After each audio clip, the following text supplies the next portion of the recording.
भक्तों हरे कृष्णा। भक्तों आज हम सब श्रीमद् भगवद गीता यथारूप अध्याय 9 परम गुह्य ज्ञान, भगवान का परम गुह्य ज्ञान भक्तों श्लोक नंबर 13 पढ़ेंगे। भक्तों उससे पहले हम सब भगवान की मंगलाचरण स्तुति करेंगे। ओम अज्ञानतिमिरन्धस्य ज्ञानांजनशलाकया चक्षुर्मिलितं येन तस्मै श्रीगुरुवे नमः। श्रीचैतन्यमनोभीष्टं स्थापितं येन भूतले स्वयं रूपः कदा मह्यं ददाति स्वपदान्तिकं। वन्देऽहं श्रीगुरुः श्रीयुतपदकमलं श्रीगुरून् वैष्णवश्च श्रीरूपं सागरजातं सहगण रघुनाथवन्दितं तं सजीवं साद्वैतं सावधूतं परिजन सहितं कृष्ण चैतन्य देवं श्रीराधा कृष्ण पादान सहगण ललिता श्री विशाखान्वितांश च। हे कृष्ण करुणा सिंधु दीनबंधु जगतपते गोपेश गोपिका कांत राधा कांत नमोस्तुते। तप्त कांचन गौरांगी राधा वृंदावनेश्वरी वृषभान सुते देवी प्रणमामि हरिप्रिये। वाञ्छाकल्पतरुभ्यश्च कृपा सिन्धुभ्येव एव च पतितानां पावनेभ्यो वैष्णवेभ्यो नमो नमः। जय श्री कृष्ण चैतन्य प्रभु नित्यानंद श्री अद्वैत गदाधर श्री वैसादि गौर भक्त वृंद। नमः ओम विष्णुपादाय कृष्ण पृष्ठाय भूतले श्रीमते भक्ति वेदांत स्वामिने इति नामिने। नमस्ते सारस्वती देवी गौरवाणी प्रचारिणे निर्विशेष शून्यवादी पाश्चात देश तारिणे। नमो महावंदाय कृष्ण प्रेम प्रदायते कृष्ण कृष्णाय चैतन्य नामने गौरताविषे नमः। नमो ब्रह्मांडाय दावाय गौ ब्राह्मणाय हिताय च जगतधिताय कृष्णाय गोविंदाय नमो नमः। हरे कृष्णा कृष्ण कृष्णा हरे हरे, हरे राम राम राम हरे हरे। हरे कृष्णा कृष्ण कृष्णा हरे हरे, हरे राम राम राम हरे हरे। भक्तों भगवान इस श्लोक में बोल रहे हैं, कृपया आप सब ध्यान देना।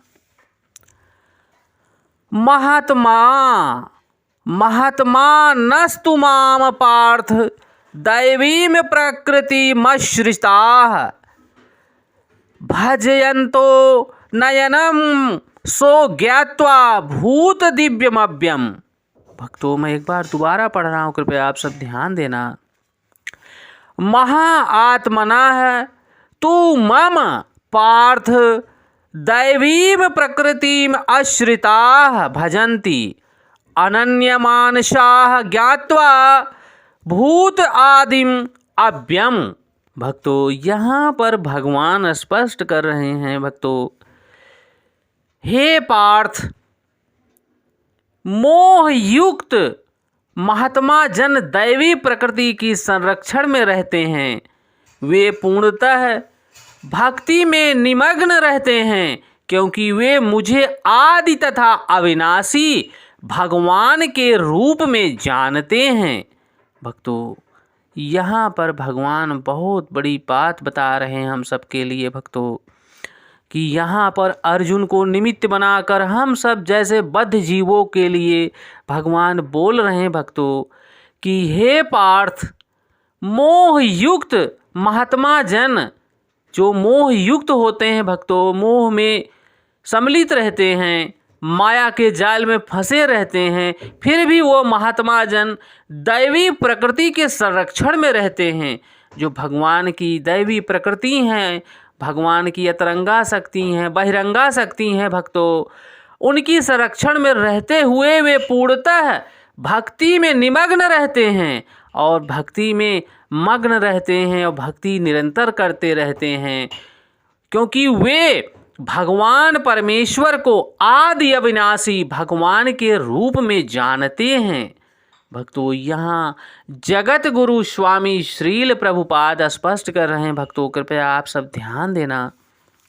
इस श्लोक में महात्मा का वर्णन हुआ है। भक्तों, महात्मा का सबसे पहला लक्षण यह है कि यह दैवी प्रकृति में स्थित रहता है, वह भौतिक प्रकृति के अधीन नहीं होता।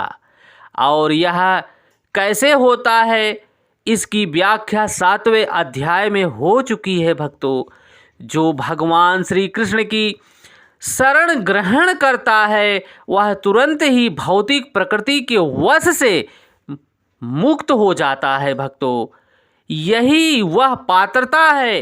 ज्यों ही भगवान को शरणागत हो जाता है वह भौतिक प्रकृति के वश से मुक्त हो जाता है, और यही मूलभूत सूत्र है। भक्तों, तटस्था शक्ति होने के कारण जीव ज्यों ही भौतिक प्रकृति के वश से मुक्त होता है त्यों ही वह आध्यात्मिक प्रकृति के निर्देशन में चला जाता है, और उसे दैवी प्रकृति कहते हैं। भक्तों, आध्यात्मिक प्रकृति के निर्देशन में व्यक्ति जब चला जाता है तो भगवान का साक्षात दर्शन प्राप्त करता है। भक्तों, आध्यात्मिक प्रकृति का निर्देशन ही दैवी प्रकृति कहलाती है। भक्तों, इस प्रकार से जब कोई भगवान के शरणागत हो जाता है तो उसे महात्मा पद की प्राप्ति हो जाती है, उसे महात्मा पद के रूप में स्वीकार कर लिया जाता है। भक्तों,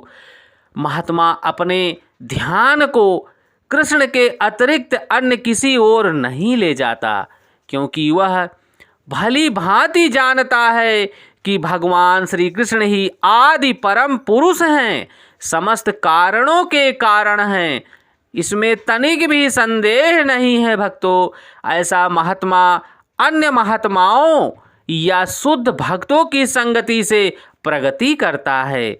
शुद्ध भक्त तो भगवान श्री कृष्ण के अन्य स्वरूपों यथा चतुर्भुज महाविष्णु के रूप में भी आकृष्ट नहीं होते।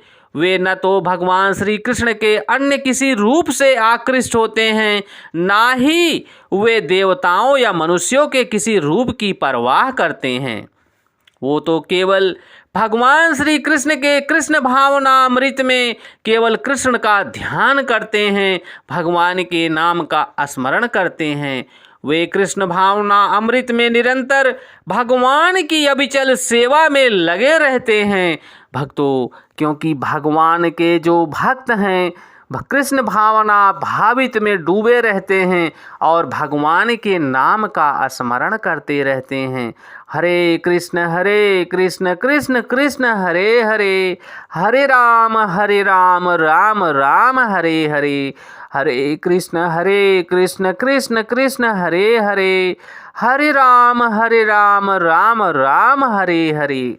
भक्तों, भगवान ने पहले ही स्पष्ट कर दिया है कि हे पार्थ, मोह युक्त महाजन दैवी प्रकृति के संरक्षण में रहते हुए वे पूर्णतः भक्ति में निमग्न रहता है, और क्योंकि वे मुझे आदि तथा अविनाशी भगवान के रूप में जानता है और मेरे निरंतर सेवा में लगा रहता है, ऐसा महाजन, ऐसा मुक्त पुरुष इस भौतिक प्रकृति में नहीं रहता, वो दैवी प्रकृति के संरक्षण में रहता है।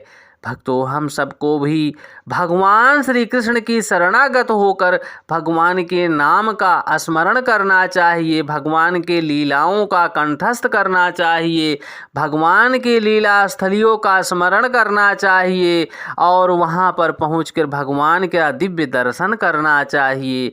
भक्तों, ये भगवान की भगवत वाणी है, हम सबको अपने जीवन में धारण करना चाहिए और बद्ध जीवों तक पहुंचाने की कृपा करनी चाहिए, क्योंकि भक्तों, भगवान स्वतः बोल रहे हैं भगवत गीता के माध्यम से कि यह भगवत वाणी गुरु परंपरा के माध्यम से अन्य भक्तों तक पहुँचेगी और अन्य भक्त उन बद्ध जीवों का उद्धार करेंगे। जिन जिन घरों में, जिन जिन कानों में यह भगवान की भगवत वाणी पहुँचेगी भक्तों, वह भगवान से निरंतर जुड़ जाएंगे, क्योंकि हम सभी आत्माएं हैं, भगवान के अंश हैं और भगवान के एक दिन चरण कमलों में ही जाना है। भक्तों, हम सबको भगवान के नाम का स्मरण करते हुए अपने निरंतर प्रत्येक कार्य को करना चाहिए और भगवान से सदैव प्रेम करना चाहिए। भक्तों, आप अपने भाई बंधु सखा जनों तक इस भगवत वाणी को पहुँचाने की कृपा कीजिए। यही भगवान का उद्देश्य है भक्तों। जय श्री कृष्णा।